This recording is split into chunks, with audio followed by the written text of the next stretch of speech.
So, hello and welcome along to another edition of Isolation Interviews here on Hospital Radio Reading and for my YouTube channel. And I'm joined by one of the stars of EastEnders, the fantastic Jamie Borthwick. Thank you for joining me, Jamie. How are you? I'm very well, mate. Thank you for having me on. How are you? I'm really good, thank you. Really good. For you, how have the last couple of years been? It's obviously been mad for everyone. But how have you sort of adjusted to the kind of new way of things being, really? Um, it's been a really difficult time. Um, I have the view that I want life to be what it was like before March 20th, 2020 or whenever it was. I want to go back to what life was like before that date. And I understand that some people don't want that. And I understand that might not be easy to do that. So it's been quite difficult, actually. And I mean, obviously, in the height of lockdown, when EastEnders was completely shut down, for you, was that strange getting used to? Because obviously, working on a soap, you're not used to much downtime, I imagine. So, what was it like getting used to suddenly not having anything to do? Yeah, it was difficult. I'm not good when I've got nothing to do. I need to keep occupied. I need things going on. So when I was waking up to sit downstairs and watch the telly, it was a bit, it was difficult. It was really, God, it was difficult. I had to occupy my mind, and I found things to do. Jobs that would never see the light of day normally. You just get on with it, and then you do all of them, and then you're like, oh, and then you start all over again and do them all again. It's just, but it was very difficult for everyone. I know that some people really enjoyed it. Some people were really enjoying the time, because I think we didn't think this was going to be that long. You know what I mean? We did think it was going to be a couple of weeks, maybe a month. And then you're like, oh, I'll use this time. And I remember we had lovely weather as well. So that was quite nice. And, alongside that, actually, I was also, I was feeling very fortunate that thankfully all my family and everyone was healthy. And I know there were a lot of people who were really going through it. And thankfully I was one of the lucky ones who wasn't. So I'm very grateful for that. I mean, did you find yourself learning any new skills or doing anything completely different to what you're sort of usually doing? I loved, I used to love colouring in when I was younger. So we got some colouring in books, and I was sitting there all day. I remember once I come downstairs at 10 o'clock in the morning, and I was still there at 2 o'clock in the morning, the next night. I was doing that. I was just going over stuff that I already know. I play guitar, so I was doing that all day, cleaning up, hoovering. You know what I mean? I found a routine. It was almost, I can imagine it's actually like being in prison. You need a routine to get you through the day. You can't go out, and you need to find things to do. So, we'd get up, I'd have breakfast, partake in some sort of hobby, go for a walk, tidy up. And then when it got to about 5, it was like evening time. So I was like, okay, I'll go and have my bath, come downstairs, and we were watching telly, we were watching loads of shows, and evening time. And then and it was just went like that. I just had to find something to do, and we were doing quizzes and all of that sort of stuff. And somehow I got through it. Some way. That's one of the amazing things as well, is that I think, although, what a horrible time it was, I think it also brought people closer together in that they were Skyping or Zooming or FaceTiming and talking to people that you maybe wouldn't otherwise, have had that communication with. Yeah, it was. I remember what was the app? House Party as well. That also was going crazy. And because you had this sense that you was all in it together, and no one knew what was going on, and we didn't know what was happening, and so we all just kind of made the best of the situation, didn't we? Really. I think a lot of people have sort of compared it to sort of being back in the war, when obviously, people were sort of stuck, but for a different reason. I think we're a lot luckier though nowadays with the technology we've got, with, Netflix, Apple TV, all this stuff, as well as FaceTime, like you say. I mean, there's a lot more to keep us going. There's not really an excuse to be bored, although people were still finding that they didn't know what to do. Yeah, I mean, I think it depends on the person, doesn't it? I mean, for me, it's, I'm not I'm not mass on technology. You know, I have a phone, obviously. You know, I've got Instagram, but I don't really do anything else. I don't spend all the time on my phone. I like to be out and about. I like to be physically doing things. You know, I like to, as I say, play my guitar, or I play a lot of snooker, so I like to do that, or I play football. You know what I mean? I like to be doing things out there. So when they were taken away, it was a bit like, oh, I'm just left with this technological world now, which is just a bit difficult. I mean, don't get me wrong. It's like, you know, there are great advantages as well. You know, the things are, you know, music you can listen to and films you can watch, and, you know, it's all at the click of your finger. So that's, of course, there's an advantage to that. But yeah, just I'm more for, that was the difficult thing for me. I just couldn't wait to get up and go out, go for a bike ride, or go for a walk every day, rather than, you know, I didn't mind it in the evening, but, you know, I like to be out in the fresh air, and, you know, and we had nice weather. That was nice. I think that was the thing as well, yeah. Particularly, it seemed to be the first lockdown was obviously kind of, you know, sort of that spring, summertime. We had the nice weather. Then when, I think for a lot of people, the hardest lockdown was the kind of second one back in January of last year, when the weather was so grim. And it just, I mean, I felt it dragged so much more, I think. Oh, I found that really difficult. I mean, we were filming in that time, so, you know, and again, little lucky blessings. You know, I was getting up and going filming, so that was good. And you saw other people, and that, you know, we were talking and everything else. But I remember, I'm not good in the winter anyway. I think I've got a SAD disorder, seasonal affective disorder. And when that winter time comes, and in January and February, it just goes on a real lull, and there isn't much happening. It's not great for me. So I did find that really difficult, and I had a couple of blow-ups. You know, I had a couple of moments. I remember I had one on set where I was just, you know, people asked me if I was okay, and I kind of just went, no, I'm not okay. I'm not okay. I just, you know, this is just unbearable now. It's just like, you know, really, really difficult. But, you know, got through it, and you get on with it. But yeah, I agree that January lockdown was really difficult and really, really hard. And because there was, you know, it was a bit, it was muddled, the whole thing. From like the first lockdown, it was like one rule for everyone. We know what we're doing. We're not allowed out. That's your rules. Deal with it. And then, do you remember in the summer they let us out, didn't they? And we could go and sit outside in a pub, and we could do it. And that, again, it was like, you're there, but you're not really there. You know, it was like a bit like that. And then obviously come the winter time again, it all went a bit, you know, but we were still filming. And I think, I can't even remember. Were the pubs open? I don't think they was. I think they were for a bit, and then we went into that tier system, which no one really understood what was going on. Because you had 1 minute you were in one, and then you're in another, and that was just bonkers. I mean, the whole thing for me was just completely muddled. I just couldn't make no sense of it, and I know that I'm not on my own in that. But you know, you just have to kind of, you know, we all had to just drive our own car and get on with it in the way that we all knew best, you know. And thankfully, I managed to do that. I think that was the other thing as well, is that over the course of the last couple of years, whereas before you'd sort of say to someone, how are you, you know, blah, blah, blah, and you wouldn't necessarily kind of expect an answer back. Whereas I think now people are genuinely asking, how are you? How are you? How is your mental state? How are you feeling? And people are taking that time to check in with people. Yeah, well, it's just, you know, that's a nice positive thing that's come out of all of this, because you know, I don't think it's any secret that the mental health, you know, the mental health area of our lives has really been put to the forefront this last couple of years, and rightly so. It's always been there, though. There's always been mental health problems, but this, you know, if ever there's something that's gonna heighten that, if ever there's anything that's going to raise that to the surface, it's a pandemic where you can't go out and you can't do what you normally do.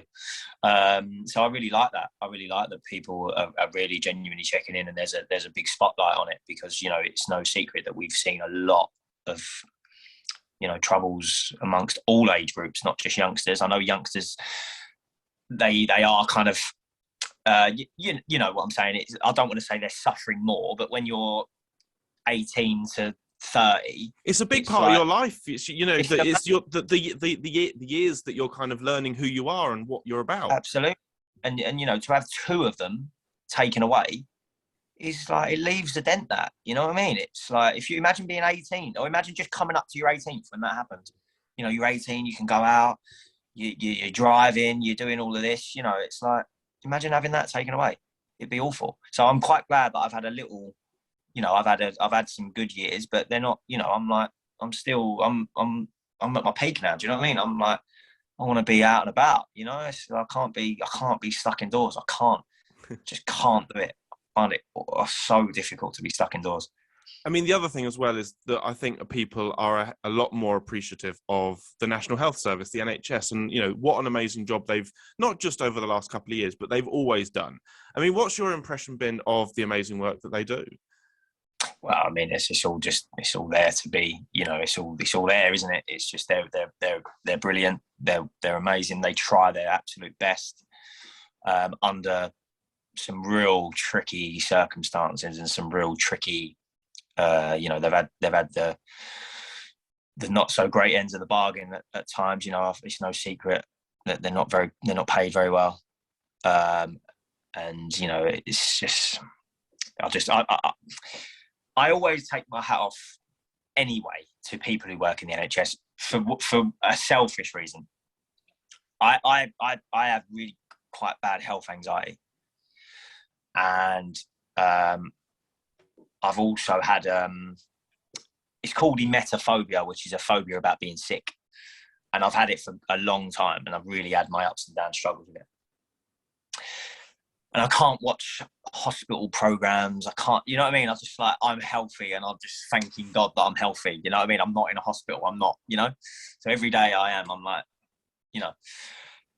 But to be faced, to go to work and to be faced with illness and death and, you know, what being put in worrying, awful situations and seeing people not well, I honestly don't know how people do that.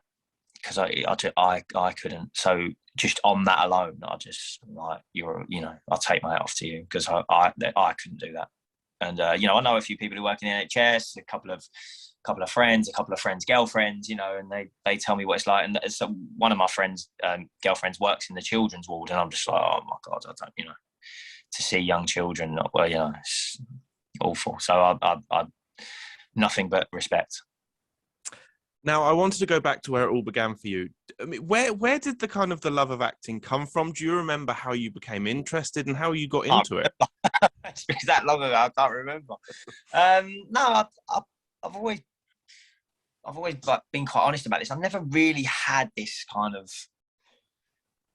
burning passion for it, because I was too young. You know, I didn't know what was right and what was wrong. I didn't know what I was feeling. You know, it was like, I always watched the show, obviously, and they, you know, I got told I had an audition for it, and I was like, oh, brilliant, that'd be good.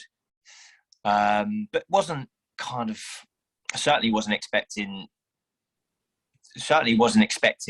what happened to happen. I was just kind of like, okay, yeah, I'll go for the audition, got nothing else to do, fine. Might get me out of school for a couple of days. Yeah, lovely. And it all just kind of happened. I don't remember really being there like, I've got to get this, I really want this, I've got to do it. I don't remember that, because it was just like, I was kind of an attitude of like, well, if all else fails, I'll just go and be a painter and decorator. And I was happy with that. I was like, that's fine. So anything else was on a bonus. And I always had that. You know, I remember coming out of auditions and other kids would be coming out, they'd be like in tears because they didn't get it. And I'd be like, you know, come on, Dad, let's go McDonald's now. I can't, you know, I'm hungry now, I want to go home. It wasn't, I never had this like, I want to do this so badly. I never had that. And it all just kind of happened for me. But once I got older and I realised, you know, that actually this is you can, you know, I realised what it was all about, then my view changed, you know, and then obviously I, you know, became an adult and, you know, and here we are. But yeah, at the time, it was never something that I had this burning thing for. Do you know what I mean? It was just like, yeah, that'd get me out of school for the afternoon when I go for the audition. Oh, I've got another audition. Great. That's another afternoon out of school. oh, they want me. Oh, brilliant. I'm going to be like, I'm thinking, oh, I'm going to be a millionaire at 12. It's going to be brilliant. Obviously, that didn't, then realization hits you. But yeah, I just remember, I was obviously really happy that I had the audition for EastEnders because I watched it and loved it. The show was massive and it was brilliant. But I never had this like burning thing for it. It was just, it all just happened and I don't really remember how. Because also, I mean, EastEnders was your first professional gig. Am I right in saying that? Yeah, I had a few other little jobs here and there before that, but it was my first kind of big gig. And, 15 years down the line, here we are. But it's always just been, it's just everything's just always matched. Do you know what I mean? I've always been happy and wanted to stay. They appear to have always liked me and wanted me to stay. So it was like, why would I walk away from this? You know what I mean? It was like, I enjoy it. I've got great friends there. I've got a good routine. I'm not, I go to the studio every day. I know where it is. I know the area. I know the ways to get there. I know the back ways to get there. If the traffic's bad, it's like a good routine. You know what I mean? That I'm happy with. So, and they're happy as well. So it's, if it ain't broke, don't fix it kind of situation. And it still is like that. So, I'm happy, the way it is in the minute. You know what I mean? And I do. I've started getting involved in a few other things away from acting, like not to do with it at all. And, I equally enjoy that as well. So it's like I've got a lot going on and I'm okay. Do you know what I mean? I mean, that's the other amazing thing is that obviously you get a lot of actors who spend years trying to, perfect their trade and trying to get those big roles. And for you, it must have been weird to kind of do it the other way around because you kind of got that instantly and to suddenly have to get used to fame and everything at a young age. Does it make it easier or was that kind of quite a difficult thing for you? No, it was something that I never really EastEnders were great, they'd sit you down and talk to you about what might happen and what might not happen, but I never really let it affect me. I was always just, well, I'm not going to be changing anything. I'm still going to be getting the train every day to go to school. I'm still going to be doing this. I'm still going to be doing that. Still going to be hanging around with the same type of friends. And I just didn't, like, for me, it was never a big deal. Do you know what I mean? I might be wrong in saying this. I'm not saying I'm right. I might be wrong. But people who, particularly youngsters who struggle with it, I think sometimes they or the people around them let it become a big deal. And I didn't.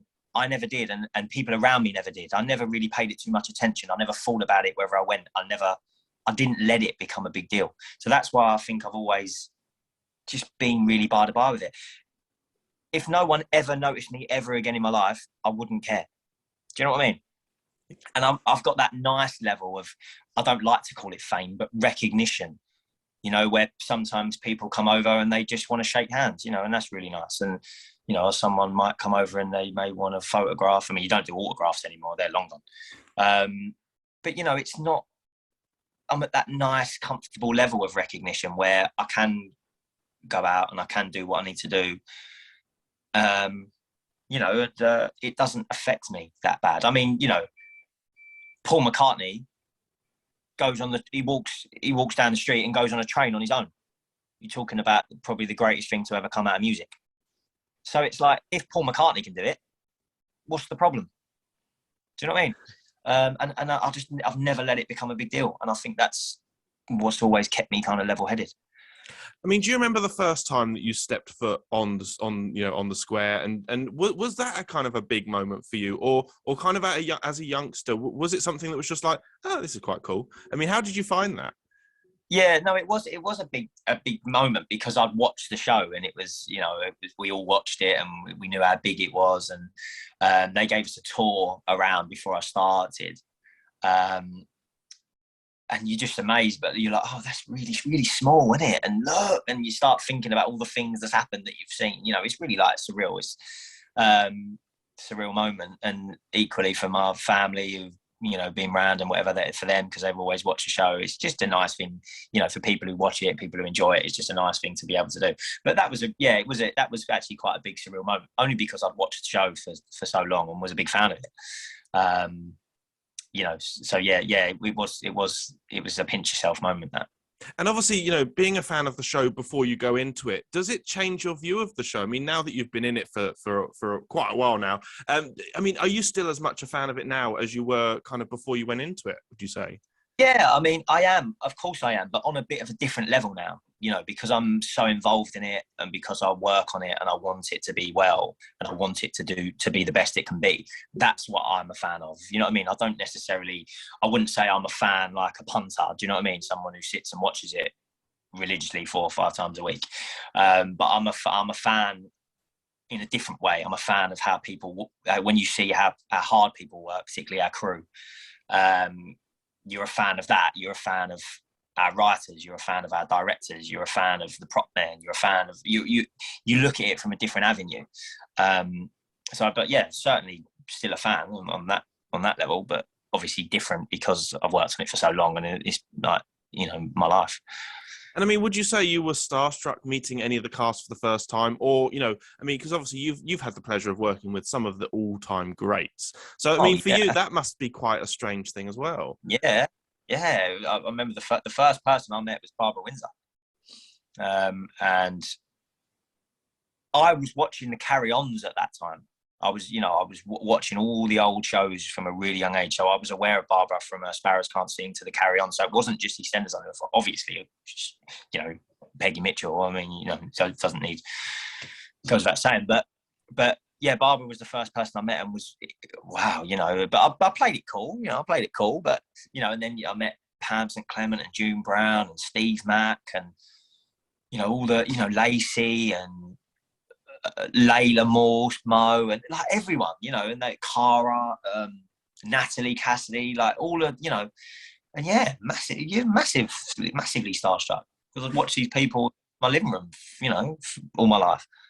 Is there any sort of characters or cast members that either you haven't worked with or you have worked with but aren't in the show at the moment that you would love to bring back? Is there anyone that you would love to see back on the show?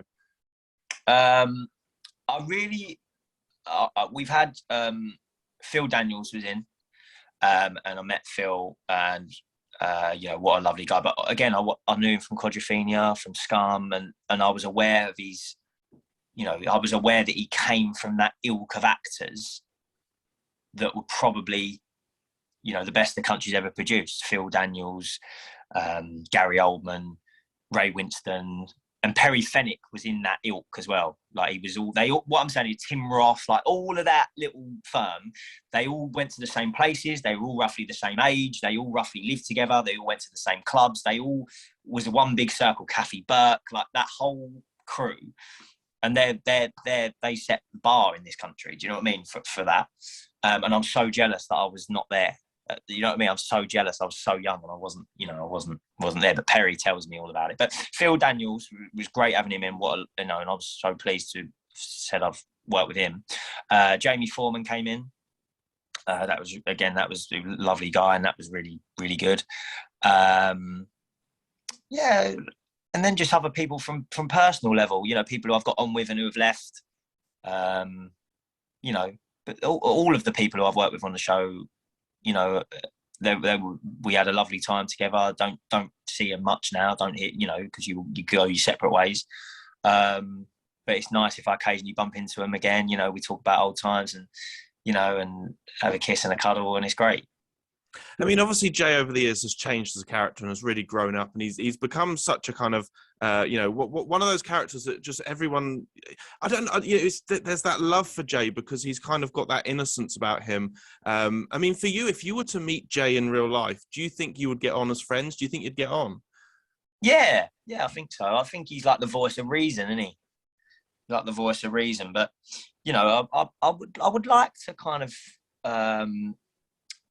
I would like to kind of go into a little bit more of his like darker side, or because there is one there, and I would like to do that. I always remember when Phil and Grant were doing their thing back in the day. Like some episodes they'd be really nice and understanding, and then other episodes they'd be slapping women in the face. They had that real, So I wouldn't mind going into that a little bit.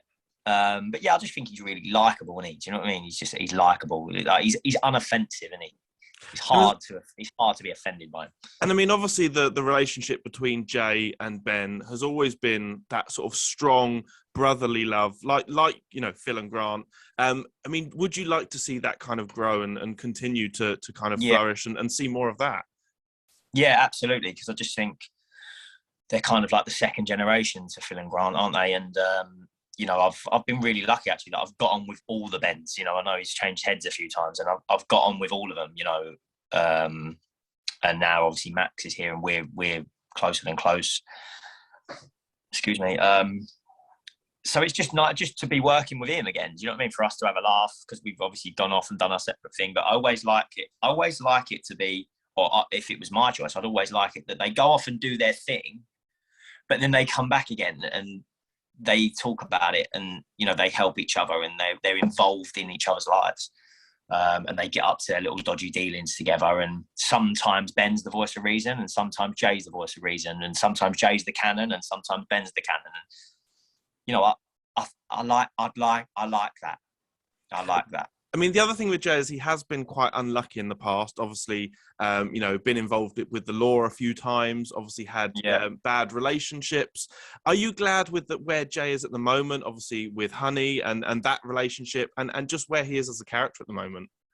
Yeah. I mean, he's kind of like a bit settled, isn't he, at the moment? But I'm sure that's gonna go at some point. But yeah, no, I do. And funny enough, a friend asked me last night. I was out with a friend for dinner, and he said to me about the sexual register storyline, the whole like underage thing. And he was like, "Oh, I don't think I'd have done that. I'm surprised you jumped on that." And I was like, "No, I was like, it was a really good storyline that, and like you'd be a fool to turn that down. Do you know what I mean? If they'd have approached me about that, and I'd have gone, no, I ain't doing that, they'd just call me an idiot because you're just wasting a good storyline." And it was a really good storyline, and I've had loads, but I remember that one really kind of stuck out because it left a bit of a message, that it left a mark, and it was a real message. Do you know what I mean about that? Because it goes on. But no, yeah, happy. But I'm sure it's all going to go and twists and turns and everything else. But no, happy at the moment, yeah. And it must be quite strange because obviously Emma Barton was kind of, in the early days was a bit like a mother figure, you could say. So to kind of now make it more of a romantic kind of avenue, was that weird for you, or did you love the idea of that? No, I did love the idea of it because I've always fancied her and I've always wanted to kiss her. But because of the pandemic, we couldn't do it. So it was almost like I just felt like God was laughing at me there, going, "Yeah, I'll show you," kind of thing. It was just my luck, But no, we've had a laugh about that, and we just. It is a little bit odd to do it because she's like an older sister. Do you know what I mean? Or, and she looks at me like a younger brother, so it's a little bit like that. But we just have a laugh with it. We just laugh. We just make light of it, and we just enjoy working together. We have a laugh. We do good work. And she's a very, very good friend, Emma. We're really close, and we talk a lot about.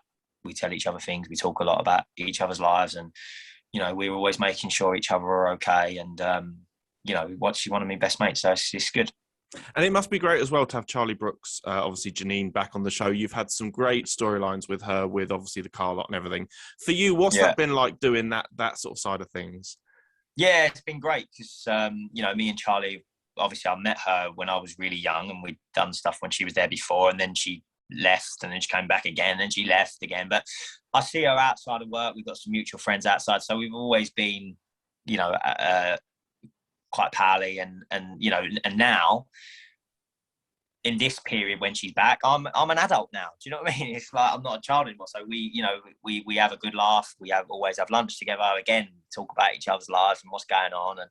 And as I say, we got quite a mutual friendship group. So we all go out as mates. And no, it's been great having her back. Yeah, we have a good old laugh. Me and Charlie. She's a good girl. And I know her brother Ben was sound for a long time, but they've never been there at the same time. So when Ben was there, Charlie was off, and now Charlie's here, Ben's gone. So it's been great.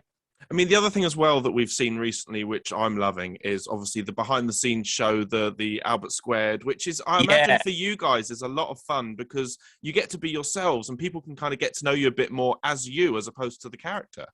yeah, they're good, aren't they? They are And good. Yeah, we enjoyed filming them. James was really good. James is a very good host. I'm Yeah. thinking. No, it was really nice. It was just nice to do something light, funny, and I'm sure that the audience want to see that. I'm sure the audience want to see what goes on behind the scenes, and they do want to see us out of character, you know, and having a laugh together, because we really do. Honestly, if you could film what goes on behind the scenes and our day to day, it would be a bestseller. It's brilliant. So I think for that, it's been really great. Actually, it's been really good, and I'm glad it's gone down well. Because the other thing that was really popular, obviously, during the lockdowns was the show that Stacey Dooley did, where she was interviewing the cast and everything while you weren't filming. So, I mean, do you think, would you love to see more of that sort of thing as well? Yeah. Yeah, I think anything where you get a chance to break that fourth wall, and just, you know, is always welcomed. I think people really want to see it, and, you know, people love that show. You know, people love that show. It's in the country's psyche. It's part of the country, and people want to. You know, people want to see it. They want to see how we are. They want to see how we interact away from work. They want to know what Phil Mitchell's like in real life. You know what I mean? They want to see that. So anything like that is always welcomed. I mean, if you were given the chance for one episode to completely take control, where would you love to see Jay go? What would you have Jay doing? That's a good question.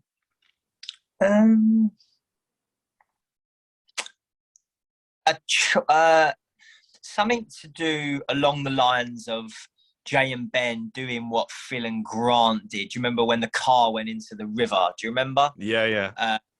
Something like that. So I'd like to see them two up to a bit of mischief together and it all goes a bit hoo-ha.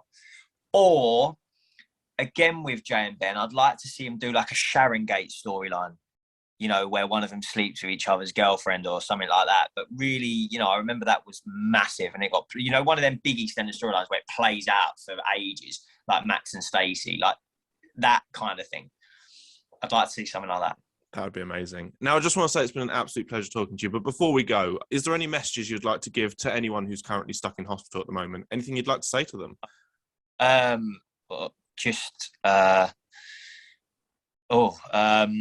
Just sending lots of love, and I just hope that everyone gets through this and we are all in this together, because it's been something that none of us have ever experienced before, and we've done okay, you know, like I know there's been ups, I know there's been downs, I know that things haven't gone as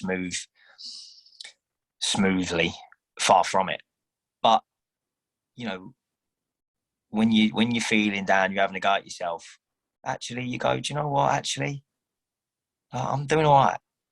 I'm doing all right, you know, like, and I think people don't remember that, and I'm the world's worst for it. I'll beat myself up like you wouldn't believe, but actually you have to stop and go, do you know what, I'm doing all right. I'm only human, you know, I'm allowed to feel like this, I'm allowed to feel sad, I'm allowed to feel like this, it's okay.